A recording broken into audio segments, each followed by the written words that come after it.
নমস্কাৰ মৰমৰ ছাত্ৰ ছাত্ৰী আৰু মোৰ বন্ধু বান্ধৱীসকল আহোম ক্লাছেছ ইউটিউব চেনেলত আপোনালোকক স্বাগতম জনাইছোঁ। আজি মই লৈ আহিছোঁ দশম শ্ৰেণীৰ পাঠ্যপুথি ইতিহাসৰ প্ৰথম খণ্ড চতুৰ্থ অধ্যায়। পাঠটোৰ নাম হ'ল স্বাধীনতা আন্দোলন আৰু অসমৰ জাতীয় জাগৰণ। ছাত্ৰ ছাত্ৰীসকল তোমালোকে ভিডিঅ'টো স্কিপ নকৰাকৈ গোটেইখিনি চাবা। এই পাঠত থকা গোটেইখিনি অতিৰিক্ত কুৱেশ্যন লৈ অহা হৈছে। মই 100টামান লৈ আহিছোঁ। 50টাকৈ দুটা ভাগত ভগাই মই তোমালোকক ভিডিঅ'টো দি দিম। তোমালোকে মোৰ চেনেলটোত গৈ চাব পাৰিবা। প্ৰথমত দিয়া আছে আমাৰ 51 নম্বৰত স্বদেশী আন্দোলনৰ সময়ত অসমত কোনখন বিদ্যালয়ত বিদেশী সামগ্ৰীৰ বহিষ্কাৰ কৰা হৈছিল? ইয়াৰ উত্তৰটো হ'ব কটন কলেজ। ছাত্ৰ ছাত্ৰীসকল মন কৰিবা, তোমালোকে যদি মোৰ চেনেলটো ছাবস্ক্ৰাইব কৰা নাই ছাবস্ক্ৰাইব কৰি দিবা আৰু পাৰিলে লগতে কমেণ্ট কৰিবা কোনটো ছাবজেক্টৰ কোনটো পাৰ্টৰ তোমালোকক MCQ লাগে মোক জনাই দিবা, মই তোমালোকৰ কাৰণে লৈ আহিম। 52 নম্বৰত দিয়া আছে 52 নম্বৰত অসমত অসহযোগ আন্দোলনৰ সময়ত কেৱল জাতীয় বিদ্যালয় স্থাপন কৰা হৈছিল ক'ত? এনচাৰটো হ'ব এইটো নলবাৰী। 53 নম্বৰত দিয়া আছে অসহযোগ আন্দোলনৰ সময়ত কটন কলেজৰ ছাত্ৰসকলে কি কৰিছিল? ইয়াৰ উত্তৰটো হ'ব এ নম্বৰ, আন্দোলনত অংশ লৈছিল। তাৰপিছত 54 নম্বৰত দিয়া আছে অসহযোগ আন্দোলনত অসমীয়া জাতিৰ জাগৰণ পথ প্ৰদৰ্শক কাক কোৱা হয়? ইয়াৰ এনচাৰটো হ'ব এ নম্বৰ, গোপীনাথ বৰদলৈ।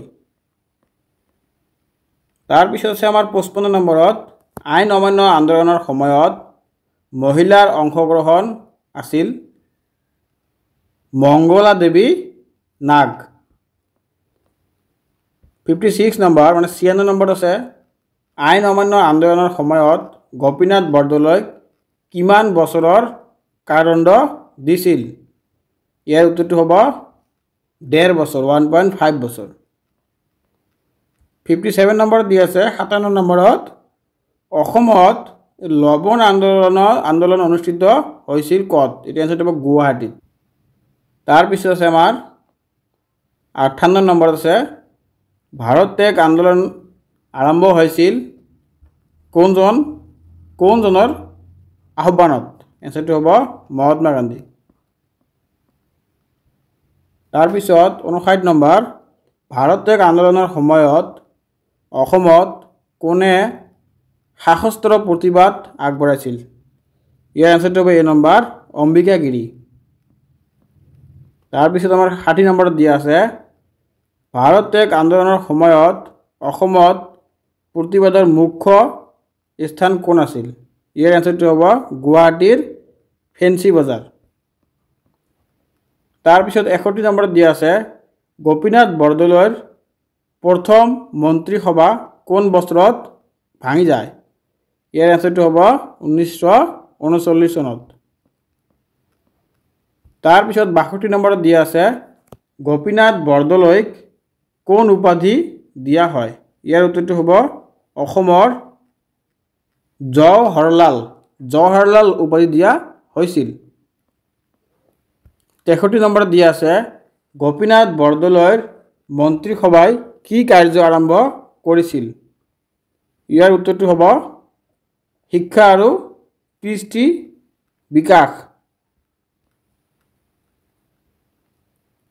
64 নম্বৰত দিয়া আছে অসমত ৰাজ্যিক ৰাজনৈতিক শাসনৰ ভিত্তি স্থান কৰিছিল কোনে? ইয়াৰ উত্তৰটো হ'ব গোপীনাথ বৰদলৈ। তাৰপিছত 65 নম্বৰত দিয়া আছে অসমৰ প্ৰথম কংগ্ৰেছ নেতা কোন আছিল? ইয়াৰ এনচাৰটো হ'ব এ নম্বৰ, নবীন চন্দ্ৰ বৰুৱা। তাৰপিছত 66 নম্বৰত দিয়া আছে অসমীয়া জাতীয়তাবাদী চেতনাৰ আৰম্ভ হৈছিল কোনখন পত্ৰিকা প্ৰকাশৰ সময়ত? ইয়াৰ এনচাৰটো হ'ব অৰুণোদয়। তাৰপিছত 67 নম্বৰত দিয়া আছে 1836 চনত অসমত কোন ভাষা চৰকাৰী কৰা হৈছিল? ইয়াৰ আনসাৰটো হ'ব বঙালা ভাষা।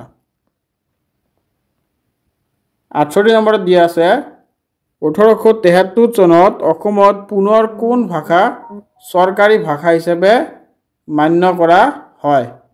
ইয়াৰ এনসাৰটো হ'ব আমাৰ অসমীয়া ভাষা। তাৰপিছত 69 নম্বৰত দিয়া আছে অসমত সাহিত্য সভা প্ৰথমে ক'ত অনুষ্ঠিত হৈছিল? ইয়াৰ এনসাৰটো হ'ব এই নম্বৰৰ শিৱসাগৰত। তাৰপিছত 70 নম্বৰত দিয়া আছে অসম সাহিত্য সভাৰ প্ৰথম সভাপতি কোন আছিল? ইয়াৰ এনসাৰটো হ'ব পদ্মনাথ গোস্বামী। তাৰপিছত 71 নম্বৰত দিয়া আছে ভাষা উন্নতি সাধিনী সভাৰ মুখ্য কাৰ্য কি আছিল? ইয়াৰ এনসাৰটো হ'ব অসমীয়া ভাষা উন্নয়ন। তাৰপিছত 72 নম্বৰত আছে ভাষা উন্নতি সাধিনী সভাৰ কোনখন পত্ৰিকা প্ৰকাশ কৰিছিল? ইয়াৰ এনসাৰটো হ'ব জোনাকী। তাৰপিছত 73 নম্বৰত দিয়া আছে জোনাকী পত্ৰিকা কোন ভাষাত প্ৰকাশিত হৈছিল? ইয়াৰ এনসাৰ হ'ব অসমীয়া ভাষা। 74 নম্বৰত দিয়া আছে জোনাকী যুগত কাব্যৰ উন্নয়ন ঘটাইছিল কোনে? ইয়াৰ এনসাৰটো হ'ব লক্ষ্মীনাথ বেজবৰুৱা। 75 নম্বৰত দিয়া আছে জোনাকী যুগত গদ্যৰ উন্নয়ন ঘটাইছিল কোনে? ইয়াৰ এনসাৰ হ'ব হেমচন্দ্ৰ গোস্বামী। তাৰপিছত 76 নম্বৰত দিয়া আছে জোনাকী যুগত পল্লৱী কাব্য কোনে লিখিছিল? ইয়াৰ এনসাৰ হ'ব ৰঘুনাথ চৌধুৰী। তাৰপিছত 77 নম্বৰত দিয়া আছে অসম ছাত্ৰ সন্মিলন কোন বছৰত যোৰহাটত অনুষ্ঠিত হৈছিল? ইয়াৰ এনসাৰটো হ'ব 1916 চনত। তাৰপিছত 78 নম্বৰত দিয়া আছে অসম ছাত্ৰ সন্মিলনক কিহে অনুপ্ৰাণিত কৰিছিল? ইয়াৰ এনসাৰ হ'ব ভাৰতীয় জাতীয় কংগ্ৰেছে। তাৰপিছত 79 নম্বৰত দিয়া আছে অসম ছাত্ৰ সন্মিলনৰ মুখ্য মন্ত্ৰ আছিল? এই নম্বৰটো হ'ব এনসাৰ ইয়াত জাতি ভাষা আৰু সংস্কৃতিৰ সংৰক্ষণ। তাৰপিছত 80 নম্বৰত দিয়া আছে ৰায়ত সভা গঠন কৰাৰ সময় কোন আছিল সভাপতি? ইয়াৰ এনসাৰ হ'ব এই নম্বৰটো নবীন চন্দ্ৰ বৰুৱা। 81 নম্বৰত দিয়া আছে ৰায়ত সভাৰ আন্দোলনৰ মূল কাহিনীৰে সম্পৰ্কিত আছিল জমিদাৰী প্ৰথা। তাৰপিছত 82 নম্বৰত দিয়া আছে আহোম সভাৰ লগত কোন সাহিত্যিক সক্ৰিয় আছিল? ইয়াৰ এনসাৰটো হ'ব আমাৰ চি নম্বৰৰ লক্ষ্মীনাথ বেজবৰুৱা। তাৰপিছত 83 নম্বৰত দিয়া আছে আহোম সভ্য মূলত কোন সময়ত শক্তিশালী হৈছিল? ইয়াৰ এনসাৰ হ'ব 1890 পৰা 1900 চনলৈ। 84 নম্বৰত দিয়া আছে যোৰহাট সাৰ্বজনিক সভা কেনেকৈ কংগ্ৰেছ সংগে জড়িত হৈছিল? ইয়াৰ উত্তৰটো হ'ব পৰামৰ্শ মঞ্চ ৰূপে। তাৰপিছত 85 নম্বৰত দিয়া আছে যোৰহাট সাৰ্বজনিক সভাই মূলত কোন ধৰণৰ আন্দোলন আগবঢ়াইছিল? ইয়াৰ এনসাৰ হ'ব ৰাজনৈতিক আন্দোলন। তাৰপিছত আসাম এছ'চিয়েশ্যনৰ সৈতে সম্পৰ্কিত এটা প্ৰধান নেতা কোন? এনসাৰটো হ'ব বিপিন চন্দ্ৰ পাল। 87 নম্বৰত দিয়া আছে আসাম এছ'চিয়েশ্যনৰ কেন্দ্ৰীয় কাৰ্যালয় ক'ত আছিল? ইয়াৰ উত্তৰটো হ'ব গুৱাহাটী। তাৰপিছত অসম প্ৰদেশ কংগ্ৰেছ কমিটিয়ে কোন আন্দোলনত মুখ্যভাৱে যোগদান কৰিছিল? ইয়াৰ উত্তৰটো হ'ব অসহযোগ আন্দোলন। তাৰপিছত 89 নম্বৰত দিয়া আছে অসম প্ৰদেশ কংগ্ৰেছ কমিটিৰ প্ৰথম সম্পাদক কোন আছিল? ইয়াৰ এনসাৰটো হ'ব গোপীনাথ বৰদলৈ। 90 নম্বৰত দিয়া আছে স্বদেশী আন্দোলন আৰম্ভ হৈছিল কেতিয়া?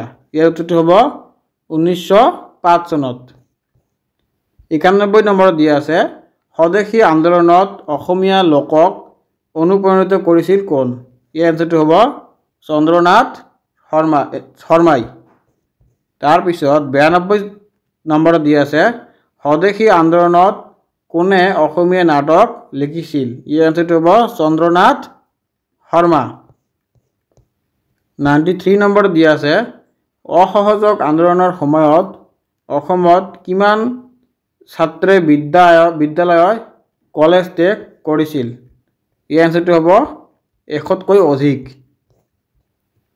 94 নম্বৰত দি আছে অসহযোগ আন্দোলনত অসমত কোনটো জাতীয় বিদ্যালয় প্ৰতিষ্ঠিত হৈছিল? ইয়াৰ এনচাৰটো হ'ব নলবাৰী জাতীয় বিদ্যালয়। 95 নম্বৰত দি আছে আইন অমান্য আন্দোলনৰ সময়ত অসমত মহিলা অংশগ্ৰহণৰ বাবে বিখ্যাত নাম কোন? ইয়াৰ উত্তৰটো হ'ব মংগলা দেৱী নাগ। 96 নম্বৰত দি আছে আইন অমান্য আন্দোলনৰ সময়ত গোপীনাথ বৰদলৈক কেনেকৈ শাস্তি দিয়া হৈছিল? ইয়াৰ এনচাৰটো হ'ব কাৰাবাস। তাৰপিছত 97 নম্বৰত দি আছে 1942 চনৰ ভাৰত ত্যাগ আন্দোলনৰ সময়ত অসমত কিমানজনক গুলি কৰি হত্যা কৰা হৈছিল? ইয়াৰ এনচাৰটো হ'ব এই নম্বৰৰ 12। 98 নম্বৰত দি আছে ভাৰত ত্যাগ আন্দোলনৰ সময়ত অসমত মুখ্যভাৱে কোন সীমিত সক্ৰিয় আছিল? ইয়াৰ এনচাৰটো হ'ব এই নম্বৰৰ কংগ্ৰেছ। তাৰপিছত 99 নম্বৰত দি আছে স্বাধীনতাৰ পিছত অসমৰ প্ৰথম মুখ্যমন্ত্ৰী কোন? ইয়াৰ এনচাৰটো হ'ব আমি জানো সকলোৱে এইটো গোপীনাথ বৰদলৈ। লাষ্ট নম্বৰটো আছে 100 নম্বৰ গোপীনাথ বৰদলৈ কিহৰ বাবে অসমৰ স্থাপিত বুলি কোৱা হয়? ইয়াৰ এনচাৰটো হ'ব এই নম্বৰৰ ৰাজনৈতিক সংগঠন। ছাত্ৰ ছাত্ৰীসকল তোমালোকে ভিডিঅ'টো ভালকৈ চাবা, স্কিপ নকৰাকৈ। ইয়াৰ পৰা তোমালোকৰ কমন পৰিব। ধন্যবাদ।